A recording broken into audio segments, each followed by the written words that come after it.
अब हम बढ़ते हैं डीएनए रेप्लिकेशन की ओर कि डीएनए रेप्लिकेशन क्या होता है, क्या प्रोसेस है और ये प्रोसेस कैसे पूरी होती है। तो डीएनए रेप्लिकेशन क्या है?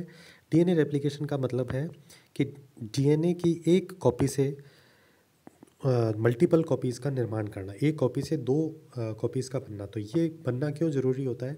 ये इसलिए ज़रूरी होता है क्योंकि जब सेल डिवाइड होती है तो डॉटर सेल का जो डीएनए है वो अपनी पेरेंट सेल से वो डीएनए प्राप्त करती है।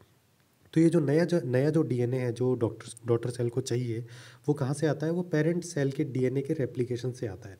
तो यही हमने इसमें लिखा हुआ है कि ये जो डीएनए रेप्लिकेशन है यही इनहेरिटेंस का, आनुवंशिकता का आधार है।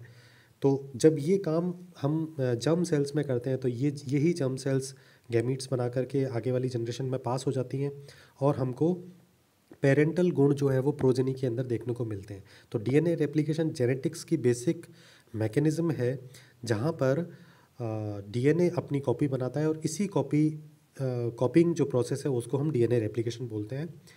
तो fundamental process occurring in the all cells for copying DNA to transfer the genetic information to daughter sales.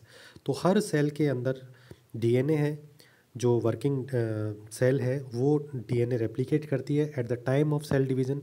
Cell division के समय डीएनए रेप्लिकेशन होता है, ये आपको ध्यान रखना है। सेल डिवीज़न के अंदर जो सेल साइकिल है उसके अंदर एस फेज़ होती है। तो एस फेज़ का मतलब है सिंथेटिक फेज़। तो सिंथेटिक फेज़ के अंदर ही डीएनए रेप्लिकेशन होता है, तो इसका आप ध्यान रखें। डीएनए रेप्लिकेशन के कुछ कैरेक्टर्स यहाँ पर बताए गए हैं। तो डीएनए रेप्लिकेशन जो है वो सेमी कंजर्वेटिव होता है। और सेमी कंजर्वेटिव का मतलब क्या है?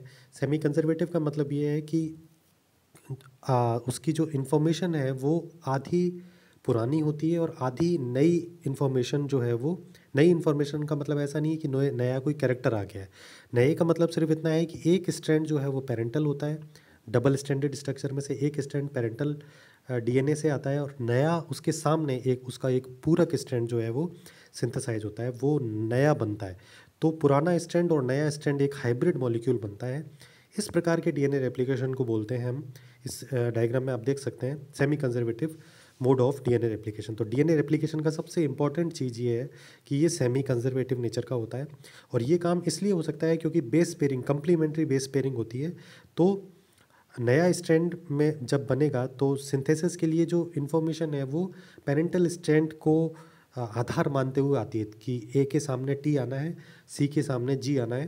तो ये पहले से डिसाइडेड होता है। अगर कंप्लीमेंट्रिटी, पूरकता नहीं हो अगर स्ट्रैंड के बीच में, तो ये चीज़ पॉसिबल नहीं हो सकती है। तो ये चीज़ इसमें आपको ध्यान रखनी है कि DNA replication is semi conservative और इसी डायग्राम में ये दिखाया गया है। तो आपने छोटी क्लासेस में हो सकता है पढ़ा हो कि डीएनए रेप्लिकेशन जो है वो मेसल्सन और स्टाल का एक एक्सपेरिमेंट है। मेसल्सन और स्टाल का जो एक्सपेरिमेंट है उसके अंदर ये उन्होंने प्रूव किया था रेडियो एक्टिव लेबलिंग से कि डीएनए का जो रेप्लिकेशन है वो सेमी कंजर्वेटिव नेचर का होता है। तो अब डीएनए रेप्लिकेशन की प्रोसेस पे चलते हैं नेक्स्ट वीडियो में। तो इसको अब यहीं पर ख़त्म करते हैं। इसको थोड़ा सा दिमाग में रखें कि रेप्लिकेशन किस समय होता है, एस फेज़ में होता है और वो कैसे होता है, सेमी कंजर्वेटिव नेचर से होता है। Thank you.